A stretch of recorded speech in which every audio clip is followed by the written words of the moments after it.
All right, y'all. So if y'all ain't been following the latest real estate news, I'm about to be here to give it to you. And it's not just real estate news, it's street news mixed with a little bit of it. So let's get right into this one. It says the U.S. seeks to crack down on real estate money laundering with new rule. And of course, you wouldn't know what that new rule is if you don't read or if you don't pay attention to what's going on around you. So let's start with okay. I'm gonna just skim through this real quick, so you just gotta follow with me. The U.S. Treasury Department Financial Crimes Unit on Wednesday proposed a long-awaited plan aimed at curbing the flow of illicit funds through American real estate market. Okay, and as you can see on the screen, hopefully you'll be able to follow through with me if I edit it right, of course. So, what is your thoughts on this so far? Because you would think this ain't nothing new. It shouldn't be no such thing as a new rule where it's talking about illicit funds through real estate, the real estate market. Because if I recall right, they make that process so goddamn complicated and wire transfers and signing over 1 million documents to going to the title company and dealing with all the aspects of real estate there is to deal with, of course, which we gonna get into more so in this article because they gonna speak on it. The proposal detailed by the Treasury Department, Financial Crimes Enforcement Network, FinCEN, I guess a new law enforcement, or they may have been around for a while, I don't know. On Wednesday, we are real estate professionals to flag suspicious activity seen in cash residential home purchases.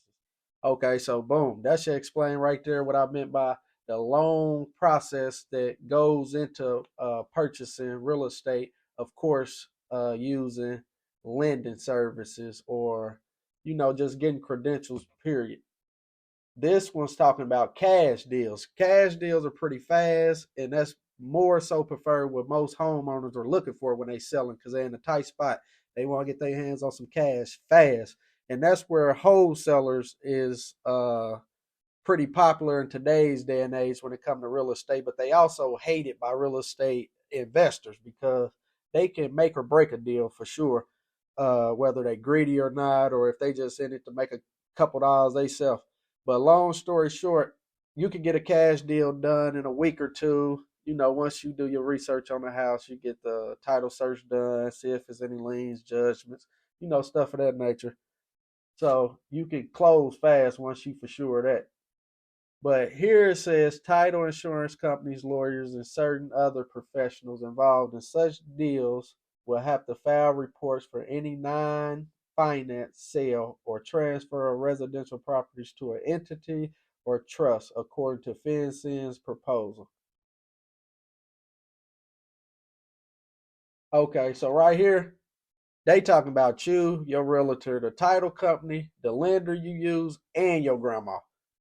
They want to know all that. Okay, so moving along. If finalized, the new rule will replace a patchwork system that anti corrupt advocates have said have allowed bad actors to hide the proceeds of illicit activity by buying homes through legal entities, trusts, whatever, without financing.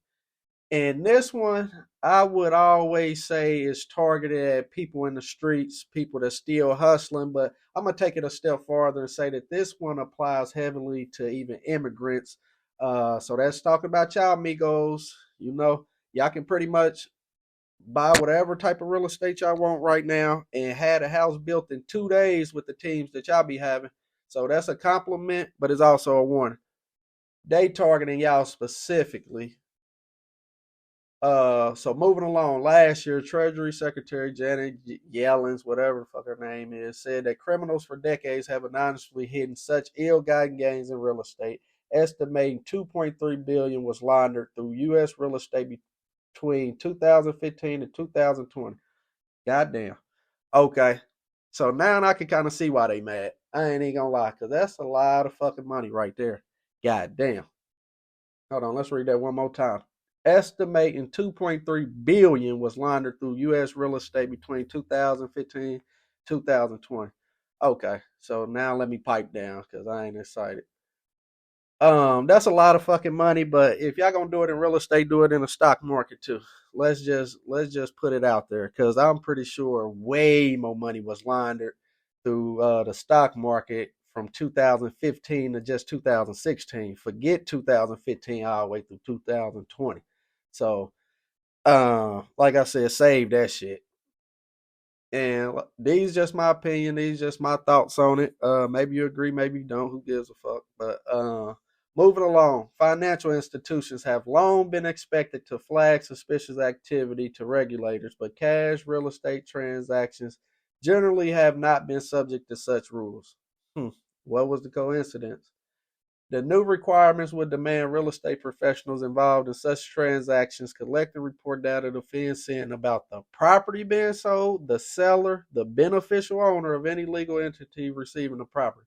Okay, so right here, all I'm hearing is as if the FBI, the DEA, ATF, or ICE, and all the other law enforcement that they forming wasn't enough. Now these FinCEN motherfuckers ain't coming to play. They sound like a mixture of all them motherfuckers. FBI, DEA, ATF, all that.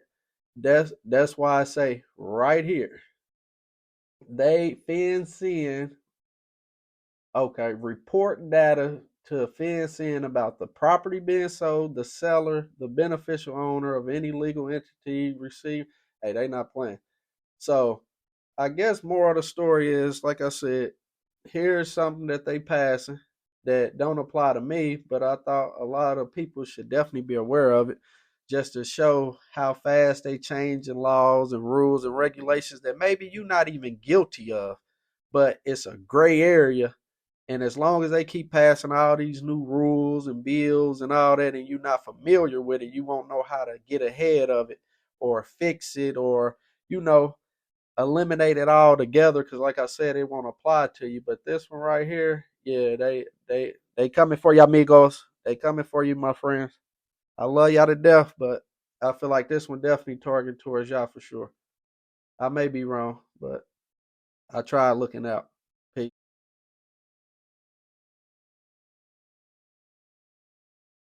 Settle a series of class action lawsuits that were filed by Okay, so don't leave nowhere just yet, because I'm about to put you on to the most recent bill that they just passed today that will be affecting all real estate agents.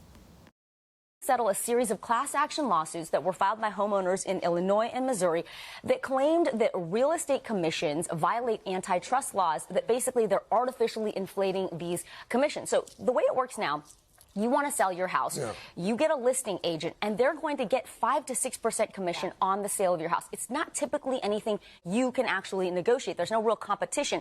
Then that house sells, they split the commission with the buyer's agent. Well, now that is eliminated under this ruling if it is approved by a federal court. That still has to happen. The other part of it is the settlement agrees to $418 million in payments from NAR to home sellers. But it's unclear right now just how many people will file for a claim like this. It could be tens of millions of homeowners, like a class action lawsuit. Everybody might get $10 or $20. The big part of it is really the elimination of